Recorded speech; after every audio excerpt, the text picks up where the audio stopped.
అప్పుల బాధలు వెంటాడుతున్నాయా? అయితే 6 జేవిఆర్ వారి జాతిరత్నాలు ధరించండి. హాయ్, వెల్కమ్ టు మనం టీవీ. నేను మీ మనోజ్. అన్నమయ్య జిల్లాలో దారుణమైన సంఘటన జరిగింది.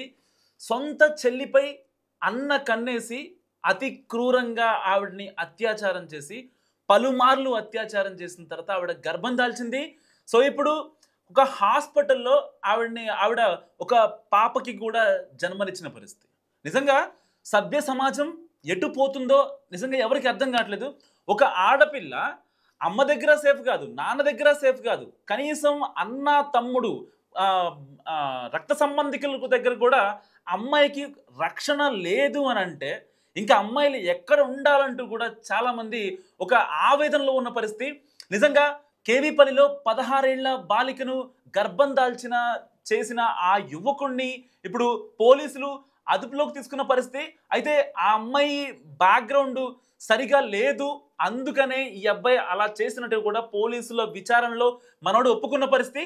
అయితే ఇక్కడ వాళ్ళ డాడీ, ఆ 16 ఏళ్ల మైనర్ బాలిక ఎవరైతే ఉందో వాళ్ళ డాడీకి పక్షవాతం, సో మంచానికే పరిమితం కావాల్సిన సిచ్యువేషన్.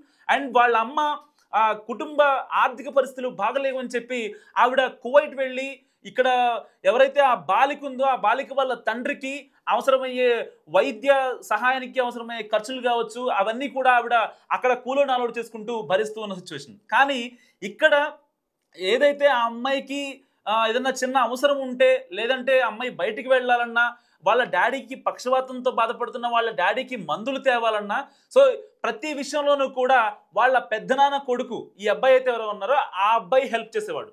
సో అలా వీళ్ళిద్దరిది ఈ వ్యవహారం నడిచింది. సో పదే అత్యాచారం చేయడంతో ఆ అమ్మాయి గర్భం దాల్చింది. సో గర్భం దాల్చిన తర్వాత 16 ఏళ్ల మైనర్ బాలిక ఒకసారి కన్సీవ్ అయిందంటే ఆ అమ్మాయికి ఎంత ఇబ్బంది అవుతుందో, ఎంత స్ట్రగుల్ ఫేస్ చేస్తుందో ఆ అమ్మాయికి మాత్రమే తెలుసు. అంటే ఇక్కడ జరిగింది ఏంటంటే కేవలం వాళ్ళ అమ్మకి తెలియకుండా, ఇంట్లో వాళ్ళకి ఎవరికి తెలియకుండా, ఇంటి చుట్టుపక్కల ఉన్న వాళ్ళకి ఎవరికి తెలియకుండా ఉండటం అనేది చాలా కష్టం. సరిగ్గా 4 నెలల తర్వాత ఆ బంప్ అనేది ఈజీగా కనిపిస్తూ ఉంటుంది. 16 ఏళ్ల బాలికకి కన్సీవ్ అవ్వడం అంటే ఆ బంప్ కనిపించడం ఎవరికైనా ఈజీగా మనం రికగ్నైజ్ చేస్తూ ఉంటాం. సో అలాంటిది ఈ అమ్మాయి కూడా కనీసం చెప్పలేని పరిస్థితి. అంటే మా అన్నయ్యే నాకు గర్భం దాల్చేలా చేశాడు, నన్ను గర్భిణిని చేశాడని ఆ అమ్మాయి బయటికి చెప్పుకోలేకపోయిందా? లేదంటే ఈ అమ్మాయి హస్తం కూడా ఉందా? సో పర్వాలేదు, ఎవరైనా పర్వాలేదు అనే యాంగిల్లో ఆ అమ్మాయి ఏమన్నా అంటే అక్కడ కొన్ని థింగ్స్ని యాక్సెప్ట్ చేసిందా అన్న విషయం తెలియదు. కానీ కట్ చేస్తే ఒక అన్నే ఇప్పుడు చెల్లిని గర్భిణిని చేసిన ఘటన కేవీపల్లిలో ఇప్పుడు కలకలం రేపుతోంది. నిజంగా తెలుగు రాష్ట్రాల్లో చాలా క్రైమ్ చూస్తూ ఉంటాం మనం. తల్లిని కొడుకు చంపడం, కొడుకుని తల్లి చంపడం, లేకపోతే భార్య భర్తను చంపడం, భర్త భార్యను చంపడం. కానీ ఇవన్నిటికీ భిన్నంగా ఇప్పుడు సొంత అన్నయ్యే చెల్లిని కన్సీవ్ చేసిన ఘటన నిజంగా సభ్య సమాజానికి ఏం మెసేజ్ ఇస్తుందో అర్థం కాని సిచ్యువేషన్ ఇది.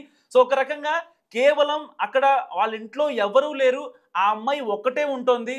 సో ఎలాంటి ఇబ్బంది ఉండదు, ఎవరికి అనుమానం రాదు అనే యాంగిల్లో మాత్రమే ఈ అబ్బాయి ఎవరైతే ఉన్నాడో ఈ మృగం ఆ అమ్మాయితో సన్నిహితంగా ఉండడం జరిగింది. దాని తర్వాత 5 నిమిషాల సుఖం కోసం పలుమార్లు అత్యాచారం చేయగా ఆ అమ్మాయి ఫైనల్గా గర్భవతి అయింది. సో నిజంగా గర్భవతి అయిన తర్వాత ఇంట్లో వాళ్ళకి చెప్పకుండా ఆ అమ్మాయి మెయింటైన్ చేసిందంటే ఇక్కడ కొన్ని అనుమానాలు కూడా తావిస్తున్నాయని చెప్పుకోవచ్చు. సో ఏది ఏమైనప్పటికీ కేవీపల్లిలో జరిగిన ఈ ఘటన నిజంగా 2 తెలుగు రాష్ట్రాలని ఊపేసే ఘటన.